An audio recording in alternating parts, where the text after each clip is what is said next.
Banyak pihak berpendapat bahwa sejumlah perubahan ajaran dalam Alkitab menimbulkan pertanyaan serius tentang keabsahannya, terutama ketika perubahan tersebut tidak memiliki dasar langsung dari firman Tuhan yang jelas.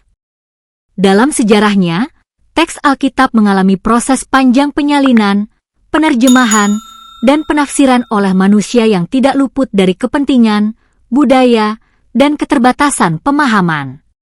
Beberapa doktrin bahkan muncul belakangan melalui konsili atau keputusan tokoh agama, bukan dari wahyu yang eksplisit atau tidak berdasar firman Tuhan. Hal ini memunculkan keraguan, apakah ajaran tersebut benar-benar berasal dari Tuhan atau hasil perkembangan pemikiran manusia?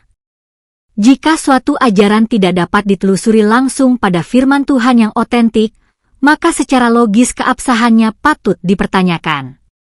Oleh karena itu, penting bagi setiap pencari kebenaran untuk meneliti sumber ajaran secara kritis, membandingkan naskah, dan tidak menerima begitu saja tradisi yang tidak memiliki dasar wahyu yang kuat.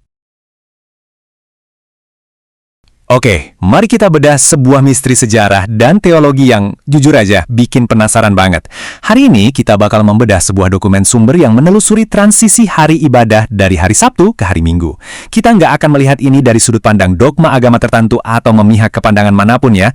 Sebaliknya kita murni akan membedahnya pakai akal sehat dan logika analitis berdasarkan teks-teks historis yang ada. Ini adalah eksplorasi tentang bagaimana sebuah hukum yang super fundamental bisa berubah, dan jejak misterius apa yang sebenarnya tertinggal. Bayangkan ini kayak investigasi detektif sejarah, di mana kita lagi nyari petunjuk penting yang tersembunyi di dalam teks kuno. Pernah nggak kepikiran, kenapa sebuah hukum yang sangat utama bisa tiba-tiba berubah tanpa ada satupun perintah tertulis yang resmi? Nah, disinilah analisis kita bermula. Kita meninjau masalah ini secara objektif untuk memahami bagaimana hukum-hukum ilahi itu didokumentasikan. Biar gampang, bayangkan kalau konstitusi sebuah negara tiba-tiba diubah tanpa ada lembar pengesahan sama sekali. Pasti membingungkan kan? Apalagi kalau aturan yang diubah itu skalanya global. Logika mendikte pasti ada rekam jejak atau otorisasi yang sangat jelas. Mari kita lihat bagaimana dokumen sumber kita mengorek teka-teki ini. Bagian pertama, prinsip dasar hukum Tuhan. Sebelum langkah lebih jauh, kita harus paham dulu nih aturan mainnya menurut teks sumber yang kita analisis. Jadi intinya gini. Kalau kita pakai logika umum, sebuah hukum yang datangnya langsung dari Tuhan itu pasti butuh mandat yang mutlak dan nggak gampang berubah. Harus dinyatakan dengan kejelasan absolut. Aturan itu nggak bisa main ubah gitu aja tanpa ada instruksi atau firman baru yang sama kuatnya dengan perintah aslinya. Dan hari Sabat, menurut teks ini, masuk dengan sangat sempurna ke dalam kategori inti tersebut karena sifatnya yang merupakan perintah langsung, sangat kaku.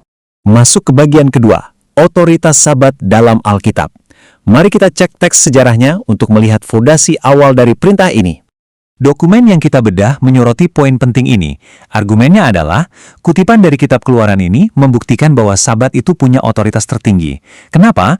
Karena ini bukan sekedar aturan tambahan atau tradisi numpang lewat. Ini diklaim sebagai firman langsung dari Tuhan yang tertanam paten di dalam 10 perintah Allah dan diberikan spesifik ke Musa. Jadi tingkat otoritas tekstualnya udah yang paling mentok. Benar-benar fondasi hukum yang tak tertembus. Dan kalau kita perhatikan lebih jauh, sumber kita juga menyoroti fakta bahwa Yesus sendiri ternyata sangat ketat mempertahankan ibadah di hari Sabat ini. Artinya apa? Di masa hidup beliau, sama sekali tidak ada inisiatif untuk merevisi atau mengubah hari ibadah. Praktiknya berjalan persis seperti apa yang diperintahkan di awal, yang justru semakin mengunci otoritas hukum tersebut. Nah, hal ini membawa kita ke bagian ketiga, perubahan tanpa perintah eksplisit. Sekarang kita bakal cari tahu di dalam teks sejarah di mana sih letak perintah yang mengesahkan peralihan ibadah ke hari Minggu. Dan disinilah ceritanya jadi sangat-sangat menarik. Secara historis, kita semua tahu kalau ibadah hari Minggu mulai diadopsi di kemudian hari dan sering dikaitkan dengan momen kebangkitan. Ada ayat-ayat yang memang sering dipakai sebagai rujukan awal. Contohnya, catatan tentang para murid yang berkumpul di hari pertama minggu itu. Ini jelas sebuah momen historis penting dalam munculnya tradisi tersebut. Tapi tunggu dulu, ada satu ketidaksesuaian logika yang sangat mencolok menurut sumber kita. Sama sekali nggak ada ayat eksplisit. Sekali lagi, nggak ada. Yang bunyinya, oke, sekarang ganti Sabat dengan hari Minggu. Catatan tentang para murid yang berkumpul itu hanyalah sebuah deskripsi historis dari suatu kejadian. Itu bukan perintah. Bukan sebuah hukum baru yang tertulis dan jelas bukan wahyu ilahi. Surat perintah pembatalannya, iya memang nggak ada. Biar kebayang seberapa anehnya ketiadaan perintah tersebut, dokumen kita ngasih satu perbandingan yang cerdas banget di bagian 4. Analisis logika, Sabat versus kisah Kain. Coba perhatikan angka ini. 11. Kenapa angka ini penting? Karena Tuhan sampai meluangkan sekitar 11 ayat penuh di kitab Kejadian hanya untuk mengurus Kain, menegurnya, menghukumnya, sampai ngasih rincian perlindungan. 11 ayat penuh loh, cuma buat ngurusin sesuatu yang pada dasarnya adalah konflik keluarga di skala lokal. Dan perbandingan ini benar-benar mukul telak logika kita. Ini momen krusialnya.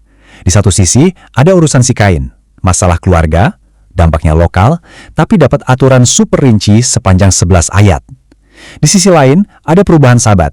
Ini kan pergeseran masif berskala global, dampaknya buat seluruh umat. Tapi rekam jejak ayat perintah perubahannya? Nol. Nggak ada firman eksplisit sama sekali. Kalau kita mikir pakai logika murni, pasti muncul pertanyaan besar dong. Gimana ceritanya hal sekecil itu dibahas panjang lebar, tapi hukum yang sangat fundamental malah diubah tanpa penjelasan sama sekali? Kejanggalan logika inilah yang langsung mengarahkan kita ke bagian kelima sekaligus bagian terakhir dari bedah dokumen kita, tradisi manusia versus wahyu Tuhan. Teks sumber kita mengajak kita melakukan semacam proses eliminasi logis. Mari kita urutkan pelan-pelan. Fakta pertama, secara tertulis, gak ada firman atau perintah langsung untuk perubahan itu. Fakta kedua, perubahan ini juga nggak pernah diajarkan sama Yesus.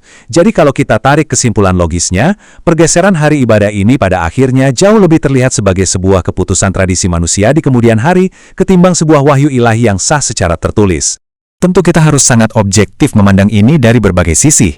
Dokumen ini juga mengakui kok kalau teologi Kristen punya pijakan sendiri, yaitu pada tradisi para rasul dan peringatan momen kebangkitan. Tapi kalau kita membedahnya murni pakai kacamata logika, yang emang jadi fokus kita hari ini, analisis logis secara tajam mempertanyakan bagaimana sebuah hukum sentral sebesar itu bisa kehilangan dasar wahyu eksplisitnya.